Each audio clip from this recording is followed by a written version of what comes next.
Coming up on AgweekTV, South Dakota corn farmers rally here in Sioux Falls against EPA's biofuels policies. The Senate Ag Committee passes its version of the Farm Bill. And a South Dakota colony is hoping to beef up its bottom line with cheese.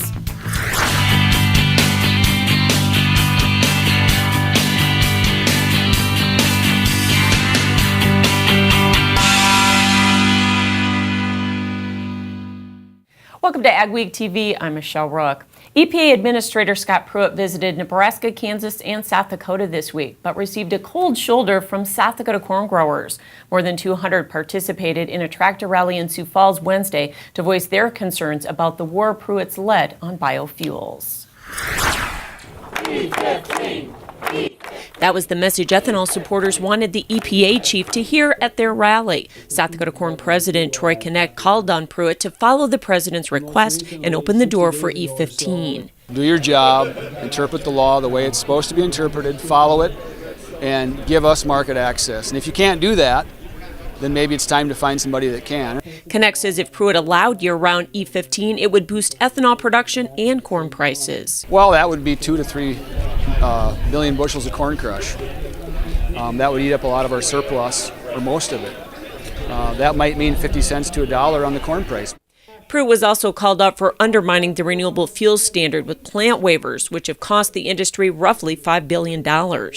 It has been at least 1.5 billion gallons of ethanol. That's nearly 600 million bushels of corn, probably erasing 50 cents or more from the price of corn. Farmers also drove their tractors through Sioux Falls to symbolize the economic impact ethanol has on the entire state. The frustration corn farmers have with the EPA not allowing E15 sales this summer also extends to Capitol Hill. Spencer Chase reports from Washington. Drivers across the country will have to fill their cars with something other than the 15% ethanol blend prohibited from being sold during the summer. For many in the biofuels industry, that's a problem. I mean, we're now in the middle of the summer driving season. We're seeing gas prices tick up a little bit. And, consumers need access, year-round access to E15 and higher biofuel blends. At the request of pro-biofuel senators like Joni Ernst from Iowa, President Trump blocked a deal that could have started the process to allow summer 2019 sales. Biofuel groups said the deal traded E15 sales for a package that was too friendly to the oil industry. Even though that deal was rejected, these groups remain hopeful that the administration can still address E15. What we have now that we haven't had in the past is that we have a president who said, let's get this done. And so we're reminding the folks at EPA that their boss said he wants to see this done. That EPA decision-making would be led by Scott Pruitt, the agency's administrator. There's been debate about whether or not the EPA has the authority to issue the necessary waiver. The biofuels sector says the agency does. And with the flip of a switch at EPA, we could have a cheaper, higher octane blend that mitigates against summer spikes in gas prices and some of the instability in global oil markets that we're seeing. Pruitt has said the agency has the authority to issue the waiver, but has yet to do so. Reporting in Washington, Spencer Chase, AgriPulse. The Senate Ag Committee passed its Farm Bill draft on Wednesday by a vote of 20-1. It looks similar to the current program, but strengthens the farm safety net, including crop insurance. However, the bill does not make major changes to SNAP like the controversial House version. Senate Ag Committee Chair Pat Roberts stated at the onset of the Farm Bill debate the goal was to get a bill done on time and enhance risk management for farmers. Regardless of what title of the Farm Bill we're talking about, the primary concern to farmers and ranchers and growers, again, is to get this done to provide predictability and certainty. As a result, the committee left PLC reference prices alone as well as marketing loans in the sugar program. However, they're tweaking the ARC program and will use RMA versus NAS yield data to figure program payments and eliminate county disparities. It's not effective today because of the price circumstances that we're in. So we've got to look at how we can modify that particular program. Baseline funding was preserved for conservation, even with a 1 million acre increase in CRP and inclusion of Thune SHIP or short-term set-aside program. In which a farmer could take the 10 or 15% of his lowest yielding acres and put them into this program for 3 to 5 years and receive half of a CRP payment plus a reduction in their crop insurance premiums. However, it does not contain SNAP work requirements in an effort to promote a bipartisan bill. The bill provides mandatory funding for research, trade promotion programs, and creates an FMD vaccine bank. Volume and coverage levels are also improved to $9 in the margin protection program. A vote in the full Senate is expected before the July 4th recess.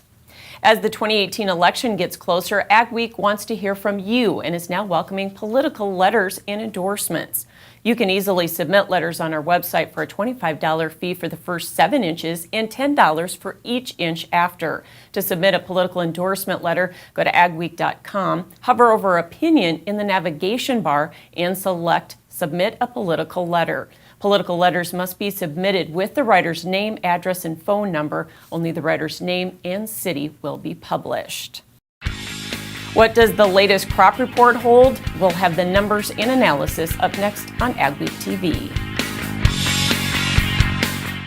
Get your row crops off to the right start with an early riser Case IH planter from Titan Machinery. Case IH early riser planters feature high-tech yet rugged planter row units that quickly adapt to the toughest seeding conditions, while leaving an optimal seed bed to promote early, uniform plant emergence. Only Case IH early riser planters are designed to leave a flat-bottom seed furrow, ensuring consistent seed depth and even emergence. Contact your local Titan Machinery location today for more information on the next generation of planting technology from Case IH. Intelligent farming means more crop from every acre. That starts with smart machines and precision application.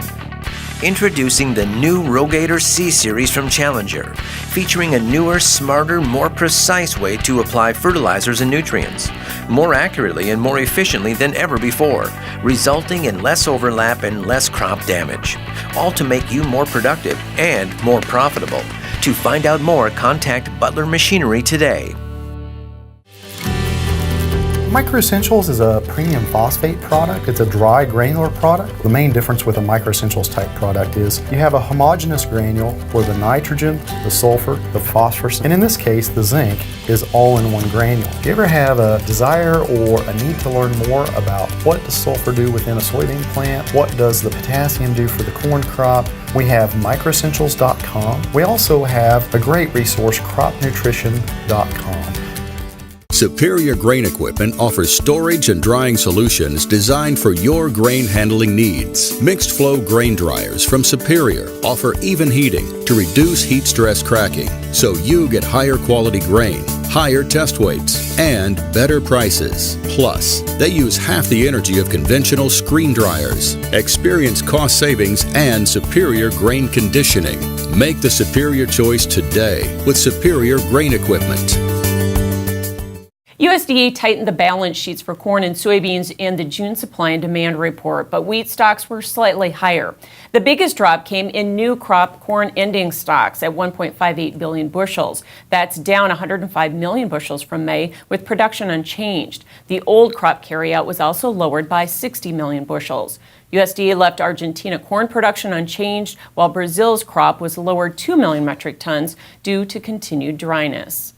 New crop soybean ending stocks were also lowered 30 million bushels from May, with old crop also down 25 million bushel.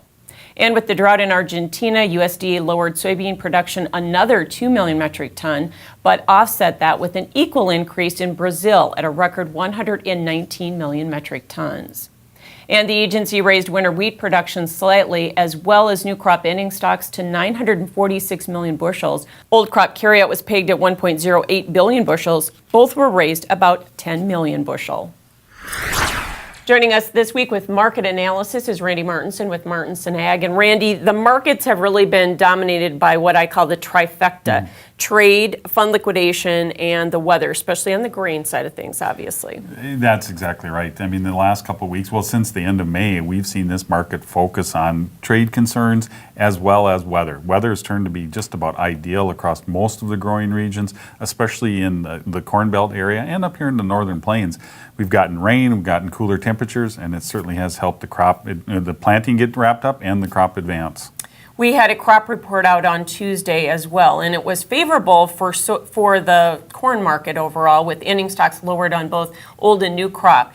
but the market has been pulled down here by soybeans and wheat and what's been going on there. But if you just look at the balance sheet, it looked good for corn. Oh, it did. I mean, we saw a 75 million bushel increase in exports for the old crop, which we expected to see. We're already, we were at pace already. So seeing that increase, we needed to because of the lost business from Argentina. But also, when you look at the new crop numbers, they were very good as well. But the trade is looking at, because of good weather, the possibility of higher yields, and it's kind of, we're not seeing as good of a push as we should see from that numbers. USDA used 174 bushel per acre yield average for this report, but with these favorable crop conditions, there's already talk about maybe 180, right? That would put that ending stock number much closer to 2. Yeah, that's exactly right. And there is a lot of talk that they're going to be looking at 180. You know, we still have troubled areas, and that's the one thing the market is ignoring. Illinois is good. We're seeing Indiana in very good shape. They picked up some good rains, but you know, we still have northern Iowa, southern Minnesota, eastern South Dakota that's got trouble. Soybeans also saw a reduction in both old and new crop ending stocks on a U.S. basis, and really a lot of that came from an increase in crush. And the idea here is that we're going to make up some of that because of Argentina and their problems? That's exactly it. I mean, old crop crush was increased, new crop crush was increased. So the nice thing is it wasn't export. So the trade is, you know, when we saw those numbers come out, USDA is expecting that we will have some sort of a trade agreement and we'll continue to see exports go fairly well. But it was basically, you know, ethanol in corn and crush in soybeans that cut the stocks. Here again, there's a fear that at the end of the month, we are going to maybe see an increase in acreage in both corn and soybeans. And if you see an increase in yield in both, what does that do to the balance sheets? Oh, that makes it ugly. You know, you start looking at where you could take soybean ending stocks up to a record, back up to above a record, especially if we look at the increase in yield. They're talking 52, and the acre increase close to 1 million. Corn, same thing. We go back to the same ending stocks we had in 17, which means this market doesn't have to do much more. So we had a friendly report for row crops. I wouldn't say it was as friendly for wheat. We saw a little bump in U.S. production and ending stocks, which was a little bit of a surprise considering what we've been trading for crop ratings, but we're starting to hear of some better yields. We are. Eastern parts of Kansas, Oklahoma, seeing a little bit better yields come into play. I think abandonment will increase a little bit in the western regions, but overall, production's coming in okay. It's going to be a little less than last year, but it's still demand. Our dollar's still too high, and we're still not getting good exports. And speaking of that dollar, it's going to continue to strengthen here because the Fed put another interest rate hike in effect, right? And more coming. Exactly. And now we're looking at 2 more. So in September and December, we're likely going to see increases in the interest rate again. So yeah, the dollar will continue to be stronger. We have about 20 seconds left. How do you schedule your marketing here with all of this in mind, all this volatility and uncertainty? Right now, I'd tell guys, be patient, wait for some weather rally, which we should see something come into play in July. We'll make some catch-up sales, maybe put some puts in place. Thanks so much, Randy Martinson with Martinson Ag, and you can hear our extended conversation at agweek.com. Crop conditions remain generally good around the region. We'll have the latest along with your forecast for the week ahead. And later on the Soil Health Minute, we'll find out how this healthy soil is helping you manage moisture. Intelligent farming means more crop from every acre. That starts with smart machines and precision application. Introducing the new Rogator C-Series from Challenger, featuring a newer, smarter, more precise way to apply fertilizers and nutrients, more accurately and more efficiently than ever before, resulting in less overlap and less crop damage, all to make you more productive and more profitable. To find out more, contact Butler Machinery today. Advanced Grain Handling is your regional dealer for grain handler dryers, bins, and accessories. With Grain Handler's continuous mixed flow drying systems, you're capable of high levels of grain dryer efficiency on all types of grain, including seed grain. Advanced Grain Handling also carries West Steel's quality stainless steel products for on-farm and commercial grain storage solutions. Advanced Grain Handling has licensed and trained service techs and a licensed electrical shop. Get a hold of Chad Kylo to find the perfect solution for your farm. I'm 120, 130, 130, 55. Once around the block, 212 miles right here, now having time's up. So if you're thinking about selling a piece of land, or you're looking to sell some farm equipment, or if you're thinking about a retirement or involved in an estate, give us a call. We'll sit down and tell you all about the Steffes way. We think it's a good way. That's how we approach it. If any of those are in your plans, give us a call or go to steffesgroup.com. Learn all about us. Hope to hear from you.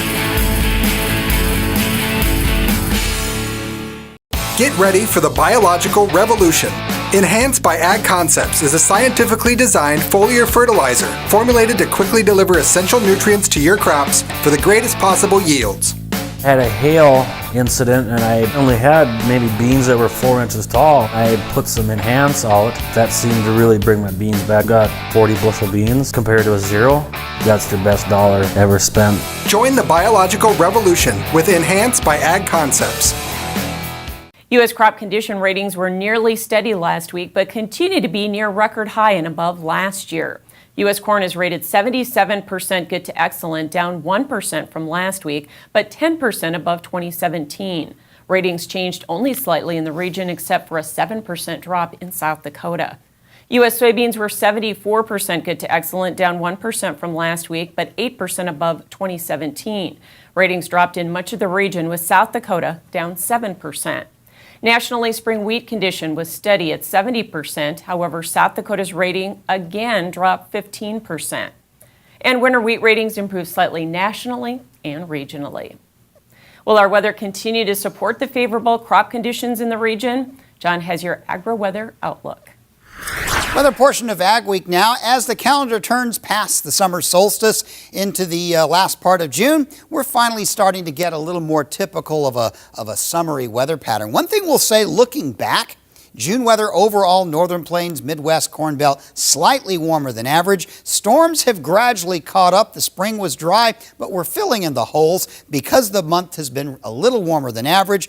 That has caused more evaporation, so there still are some dry pockets out there, but fortunately so far, there have been a couple of days getting up to around the 90s, but really serious heat waves have not happened yet. There's going to be a little bit of that in the Corn Belt this week, but again, even there, it's going to come and go. Some of this as far north as Illinois, Indiana will be in the upper 90s, close to 100 degrees, but it won't stay that long. Warm temperatures will start building up to the Pacific Northwest and Western Canada toward the end of the week, and that may last into next week. Jet stream beginning to show a little bit of ridging out there, but it's not going to be manifesting in really extreme heat, at least not yet, into the Northern Plains. Next week, again, watch as those temperatures start to get pretty warm out along the West Coast and especially in the interior areas. Northern Plains, upper Midwest, mostly just a little above average overall. Showers moving out of the area this weekend. They'll subside down in through the parts of the Corn Belt. It's a little subtropical moisture coming northward. That's fairly typical for this time of year. The storms will be scattered, but next week a little drier than this past week has been. But as we move on into the second week of the precipitation forecast, again, we're seeing at least areas of precipitation here from time to time. Most of the West Coast will be fairly dry and fairly warm, but I just don't see any really serious heat moving into the Northern Plains or the upper Midwest. A little warmer than average, maybe a little drier than some want, but as we keep the main heat away, crops will be fine. At Superior Grain Equipment, we're committed to quality and service, offering you the best in grain storage and dryers for any size operation. Our experts will work with you to determine the most efficient and economical storage solution for your needs. We help protect your bottom line and your future with the industry's best bins and warranties. Make the superior choice for protection today and tomorrow with Superior Grain Equipment. Luckin Trucks and Parts sells quality used parts for all makes and models. With over 50 acres of trucks and parts and new inventory arriving daily.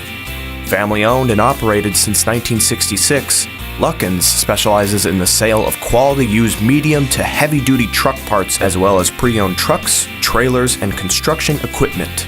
If it's on a truck, we got it.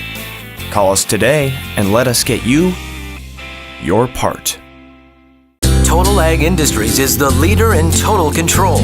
The future of ceramic nozzle technology is here today with the Total Ag Air Induction Turbo Nozzle, the only ceramic triple spray nozzle on the market. Works with all sprayers for better weed control and wheel tracks. Are you ready for a longer lasting sprayer nozzle? Call 701-636-4524 for 10% off your first order or go to totalag.com to learn more. Get your row crops off to the right start with an early riser Case IH planter from Titan Machinery. Case IH early riser planters feature high-tech yet rugged planter row units that quickly adapt to the toughest seeding conditions, while leaving an optimal seed bed to promote early, uniform plant emergence. Only Case IH early riser planters are designed to leave a flat-bottom seed furrow, ensuring consistent seed depth and even emergence. Contact your local Titan Machinery location today for more information on the next generation of planting technology from Case IH.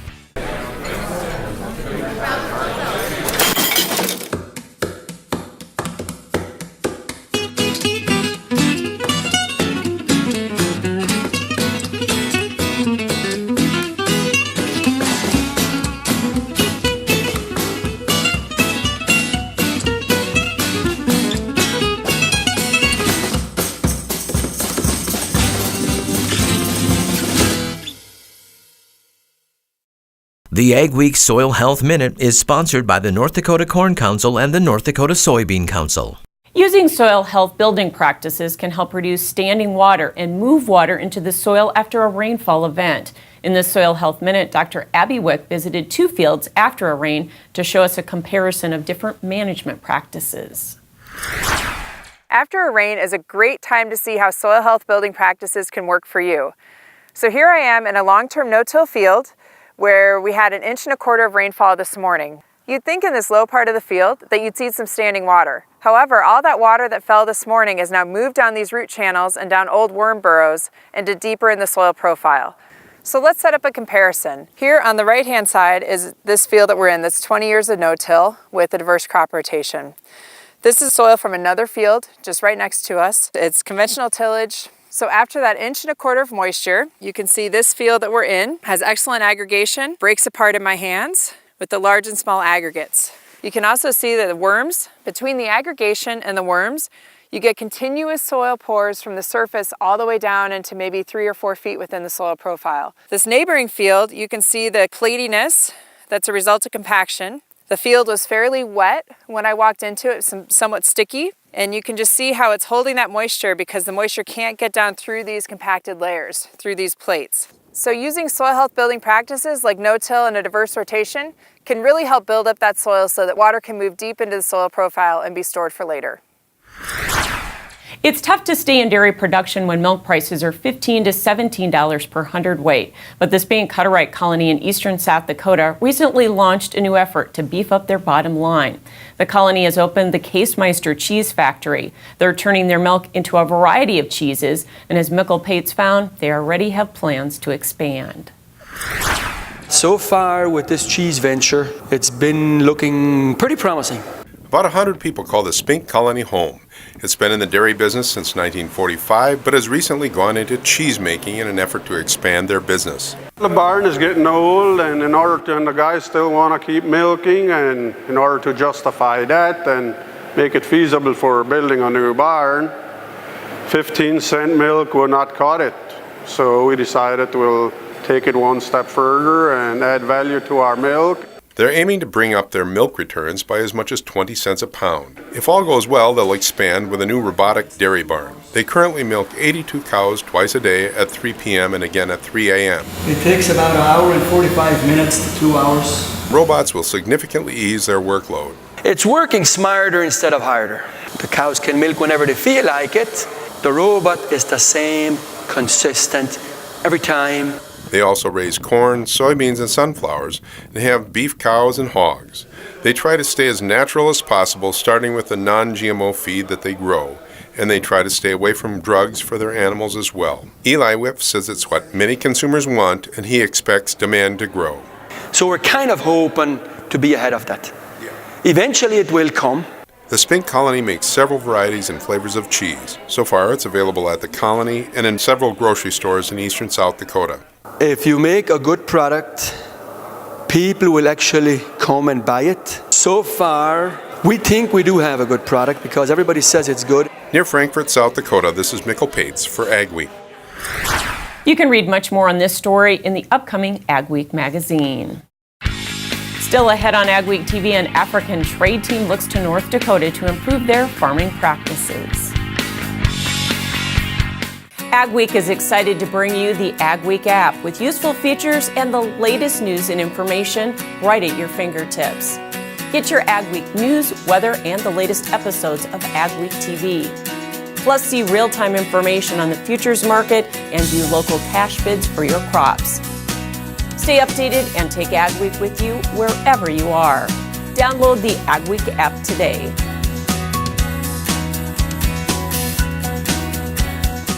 Where do you go for the latest news in agriculture? AgWeek magazine. Reaching over 70,000 farmers and ranchers in North Dakota, Minnesota, South Dakota, and Montana. AgWeek provides the most up-to-date information on the markets, the trends, and the people who make it all happen. We're your source for news, not fluff. Dependable, trusted. AgWeek. Subscribe today by calling 1-800-811-2580. Every year, 40% of all food in the U.S. never gets eaten. 40%. That's almost half the food we produce. Food waste is a serious problem. It impacts all of us. And it's expensive. Your family is throwing $1,500 a year in the trash. We're working hard to put food waste on the chopping block. And you can do the same at home. Learn how to cook it, store it, and share it. Just don't waste it. Go to SaveTheFood.com. I'm Jenny Garth, and as a mother of 3, I know kids worry about a lot of things. Getting enough food to eat shouldn't be one of them. But here in America, that is a real worry for 1 in 5 children.